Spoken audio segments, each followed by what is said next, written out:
when you talk about these elites that pushed him out, I mean, you've said so many things right now. I'm like, oh my God, talk about this moment.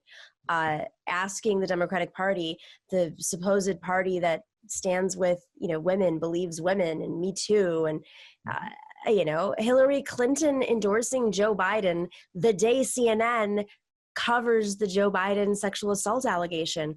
Women's groups, as I said earlier, on the sideline, like not talking about this, or even, not even issuing a statement.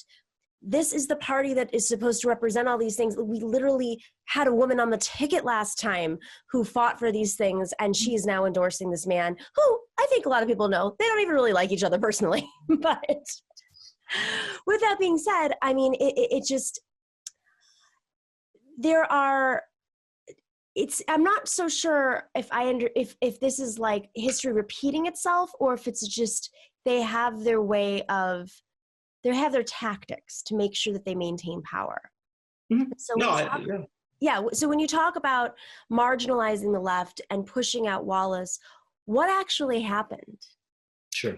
Well, first off, they marginalized him within power. And this is the interesting thing. I don't think people on the left are as conscious of how well organized and how, frankly, meticulous and pretty capable power is. And when I talk about power, I'm talking about economic power. I'm talking about a status quo power. And, when you talk about a team of rivals administration, yes, Franklin Roosevelt was up there talking about 4 freedoms and then an economic bill of rights. And we can have great regard for Roosevelt in many ways, despite his failures. And there were plenty of them. But the fact of the matter is that within Roosevelt's administration, there were some very conservative folks, and there were Southern folks, segregationists, and others who, had an influence. There were also corporate folks and bankers, and they feared Wallace tremendously. And so they worked within the administration to marginalize him. He was pushed out of key positions that Roosevelt had given him. In fact, positions in which he played a very, very vital role in pulling the administration of the country together during World War II. And by 1943, he was actually quite marginalized within the administration. They didn't want him to be the vice president for the 4th term. They knew Roosevelt was ailing. They knew, all the possible threats. And of course, when you talk, Roosevelt was not that old a man, but he had genuine health concerns. Yeah. And so they wanted somebody else as vice president. It was as simple as that. And there's the fascinating thing, and I do think this is a lesson for the contemporary left.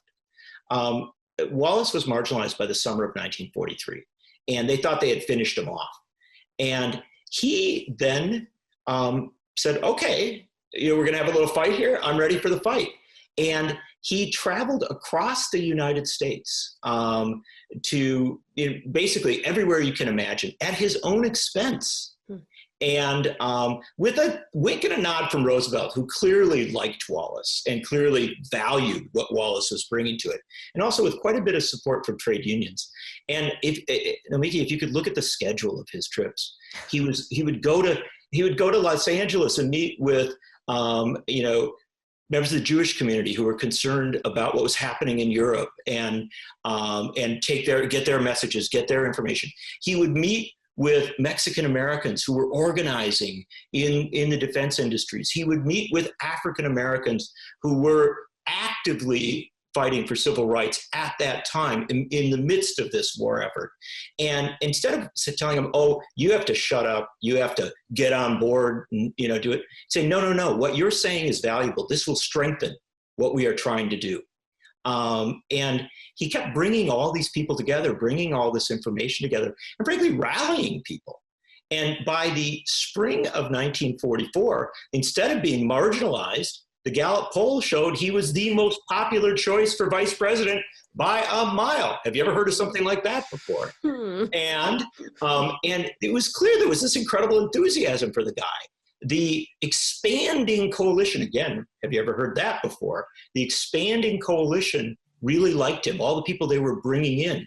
And so they didn't want him to be anywhere near the convention. The convention was very boss controlled. Roosevelt, because he was in the midst of fighting a war, and you can't imagine, I read his diaries in doing the book, how overwhelming that was. And so Roosevelt basically said to the party, look, I'm going to send a letter to the convention that says if I was a delegate, I'd vote for Henry Wallace. Wow. And he did. He sent that letter. But the bosses all said, well, you didn't really mean that, And he also said that if it isn't Wallace, he could accept maybe like Harry Truman or somebody like that. So there's all this manipulation going on. They didn't want Wallace anywhere near the convention. But he said, you know what?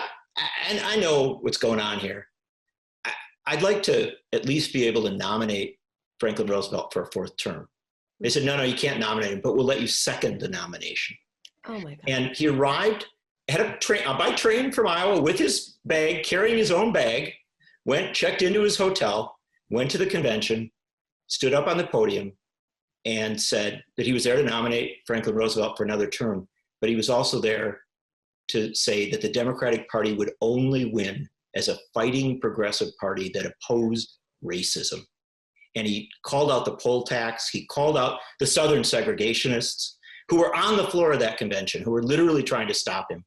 And instead of turning everybody off, he brought tears to people's eyes. They realized, because there was this great mix of people there, that this was a moral call to arms. The convention went wild. When Roosevelt was, in fact, not renominated, there was a floor demonstration for Wallace. He was getting out of control. Claude Pepper, then a senator from Florida, who was on Wallace's side, started fighting his way toward the stage because he knew that if he could get to the microphone, he would be able to call for a unanimous consent, if you will, to renominate the full ticket, Roosevelt and Wallace. And the Brotherhood of Maintenance of the Way, railroad workers were controlling the gate to get up to the stage. They were trade unionists. They liked Wallace. And so they let Pepper through. And Pepper was fighting his way up the stage. He's this little tiny guy. And he's fighting his way up the stage. And literally the bosses, men were blocking him and pushing him back. He was within a matter of feet from the microphone, matter of feet away from changing the history of the United States and the world. Oh my God. And the big boss of the convention screamed, shut it down. And the chairman of the convention, who was actually a friend of Wallace's, but was kind of terrified by everything that was going on, called for an adjourn. He said, there's been a call to adjourn the convention. And the convention screamed, no. They wanted to go on. And he said, I hear an A. Oh my God. Gavelled the convention out of order, closed it down. And through that night, through the next 24 hours, dozens of deals were made, promises, money, the whole bit. And the next day, when the convention reconvened with different tickets, so that all the grassroots folks who had been there for Wallace the day before couldn't get in, Wallace still won the initial vote, but they had repeated votes, and he was eventually pushed out. This is, it is believable. I have a flashback of just, I would love to hear your thought on this one. I have a flashback of the New York State Democratic Party convention in 2016, in which we tried to nominate a different chair for the delegation. Not something that's controversial at all, because at the end of the day, yes, we knew we were going to go into the convention with a certain number of delegates, and that, with that, we could push forward different reforms. And of course, Bernie gave up the delegates to have the Unity Reform Commission, which I ended up sitting on later. But at the New York State Convention, which was a few months prior in New York, we several of us stood up in this room of maybe 50 people and said, we call for nomination. And the chair, or the parliamentarian, I believe, or whoever it was at the time, said that he didn't hear it, and he adjourned the meeting, and he nominated Andrew Cuomo, even though there were multiple people standing up. So this is documented, I went to the stage, I rushed to the stage. My friend Momita, who was also a delegate, was right behind me, and I grabbed the microphone. Oh my gosh, this is very not kidding you. I know, that's why I'm telling the story, and it's all live streamed too. I grabbed the microphone and I started talking. I said, there was a nomination there. There was a nomination there. How could you not hear? You're 4 feet away. And they shut the microphone off. And I walked up to the guy who was controlling the mic. I said, you shut off my microphone. And it was on camera. And then one of the delegates, who's older, a Clinton delegate, took his cane and hit my friend Momita, who was one of our delegates, who was live streaming, and it was on camera. And wow. This is the kind of thing, as much as the National Party can't get away with, hopefully not get away with things like this, it still happens. I mean, this is New York. New York has not changed much. It's Andrew Cuomo's party, and you're not part of it. Well, Nomiki, in writing the book begins with several chapters on Wallace and these stories. There's one chapter that actually, I went through the minutes of the convention and all the diaries of the people that were involved. So I actually found the exact minute at night when they gavelled it out. So we knew exactly the minute that history was changed. And that doesn't happen very often. When was it? Now I feel like I should have been writing journals. Damn it!